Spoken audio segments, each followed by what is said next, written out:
Shalom saudara-saudara yang mengasihi Tuhan Yesus. Salam penuh kasih dan sukacita. Semoga kita semua senantiasa memegang teguh iman dan pengharapan kita di dalam Tuhan Yesus Kristus. Saudaraku, kita akan segera memulai renungan saat teduh ini. Jadi mari kita mempersiapkan hati kita dengan berdoa. Bapa Surgawi, kami mengucap syukur atas kasih karunia dan kebaikan-Mu yang melimpah di dalam hidup kami. Terima kasih Engkau telah menyertai dan memberkati kami dalam apa yang kami lakukan di sepanjang hari ini. Dan malam ini sebelum kami beristirahat, terlebih dulu kami mau memberikan waktu terbaik kami untuk duduk diam di bawah kaki-Mu dan mendengarkan pengajaran-Mu. Bapa, apabila ada di antara saudara-saudara kami yang saat ini sedang berada dalam keadaan sakit, maka kami berdoa memohon Engkau menyembuhkan dari setiap penyakit. Dan apabila ada di antara saudara-saudara kami yang saat ini sedang mengalami masalah, kami berdoa memohon campur tangan dan pertolongan-Mu. Berikanlah jalan keluar dan kekuatan untuk bisa menghadapi setiap permasalahan yang ada. Terima kasih Bapa. Sekarang kami telah menyiapkan hati untuk menerima berkat firman-Mu. Kiranya Engkau mengurapi kami dengan hati yang bisa mengerti akan firman-Mu yang kami dengarkan. Berkatilah kami dengan kekuatan untuk bisa melakukan kehendak-Mu dengan penuh ketaatan. Terima kasih Bapa. Dalam nama Tuhan Yesus Kristus, kami berdoa dan mengucap syukur. Amin. Saudara yang terkasih di dalam Tuhan Yesus Kristus, semua orang senang berteman dengan orang-orang yang baik hati. Umumnya, orang-orang yang baik hati digambarkan sebagai orang-orang yang memiliki hal-hal berikut ini. Yang pertama, empati. Mereka dapat memahami dan merasakan perasaan serta pengalaman orang lain, sehingga mereka bisa memberikan dukungan dan perhatian yang tepat pada saat dibutuhkan. Yang kedua, memiliki ketulusan. Mereka bertindak dengan baik tanpa harapan mendapatkan imbalan atau pujian. Tindakan mereka didasarkan pada niat tulus untuk membantu dan memperbaiki keadaan. Yang ketiga, kedermawanan. Orang baik hati cenderung suka berbagi, baik dalam bentuk materi maupun waktu. Mereka terbuka untuk membantu orang lain dalam situasi yang sulit. Yang keempat, kesabaran. Mereka memiliki kesabaran dalam menghadapi situasi yang sulit atau dengan orang-orang yang mungkin sulit didekati. Yang kelima, ketulusan. Sikap mereka jujur dan tulus tanpa menyembunyikan niat atau perasaan yang sebenarnya. Yang keenam, menghargai perbedaan.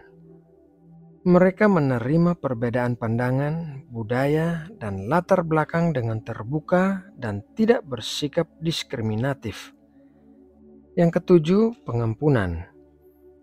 Mereka cenderung memiliki hati yang lapang dan mampu memberikan pengampunan, menghindari dendam yang merugikan.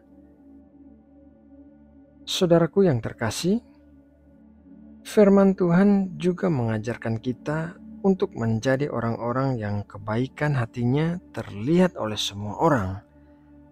Mari kita baca dalam Filipi 4 ayat 5. Hendaklah kebaikan hatimu diketahui semua orang. Tuhan sudah dekat. Sebagai orang percaya, salah satu cara kita memperhatikan keadaan hati kita adalah dengan menjaga kata-kata yang kita ucapkan. Tidak ada orang yang menganggap seseorang sebagai orang baik apabila kata-kata yang keluar dari mulutnya adalah kata-kata kotor dan merendahkan orang lain.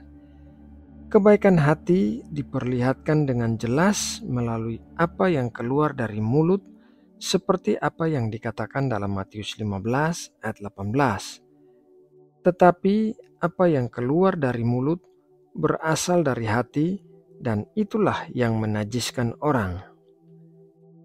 Lebih jauh lagi, firman Tuhan mengajarkan bahwa bukan hanya kata-kata yang baik dan memberkati orang lain, tetapi kata-kata yang keluar dari mulut kita haruslah dipenuhi dengan kasih dan jangan hambar.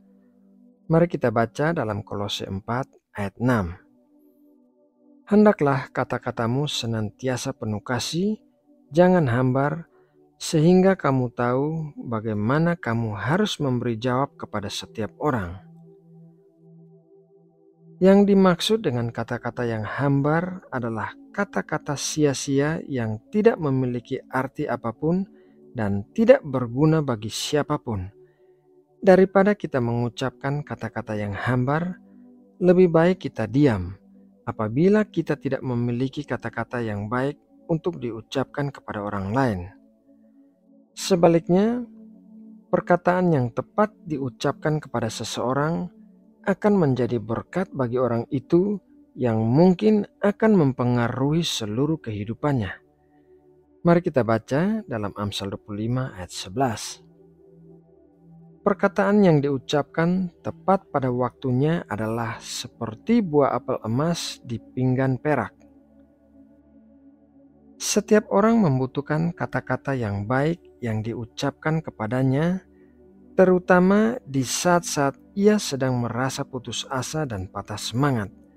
Dan sebagai orang-orang percaya, kita harus senantiasa memperhatikan kata-kata yang keluar dari mulut kita.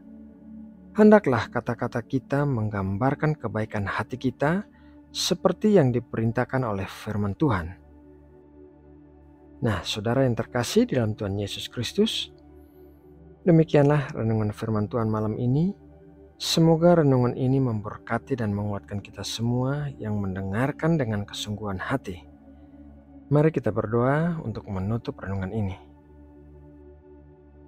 Tuhan Allah kami, Allah yang maha besar, yang keagungannya mengatasi langit dan bumi, terima kasih atas berkat firman-Mu yang kami terima malam ini.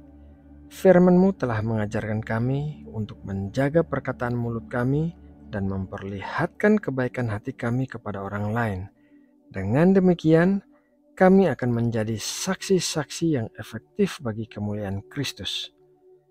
Bapa, saat kami beristirahat malam ini, berikanlah pemulihan pada kesehatan tubuh kami, segarkanlah tubuh kami yang lelah, dan berikanlah kekuatan baru saat kami bangun besok pagi. Berikanlah damai sejahtera-Mu di dalam hati dan pikiran kami, sehingga kami bisa tidur dengan tenang. Lindungilah kami terhadap segala sesuatu yang jahat. Terima kasih Bapa, karena Engkaulah Allah gunung batu dan kota benteng kami yang hidup. Bapa, kami juga mau berdoa, memohon berkat-berkat dan perlindungan bagi bangsa kami. Jauhkanlah hal-hal yang jahat dari negeri kami, dan berkatilah rakyat Indonesia dengan rasa toleransi dan persatuan kesatuan yang tinggi. Gagalkanlah segala upaya yang berusaha untuk memecah belah Indonesia. Berkatilah negeri kami dengan damai sejahtera dan keamanan di seluruh penjuru negeri. Terima kasih Bapa, dalam nama Tuhan Yesus Kristus, kami berdoa dan mengucap syukur. Amin.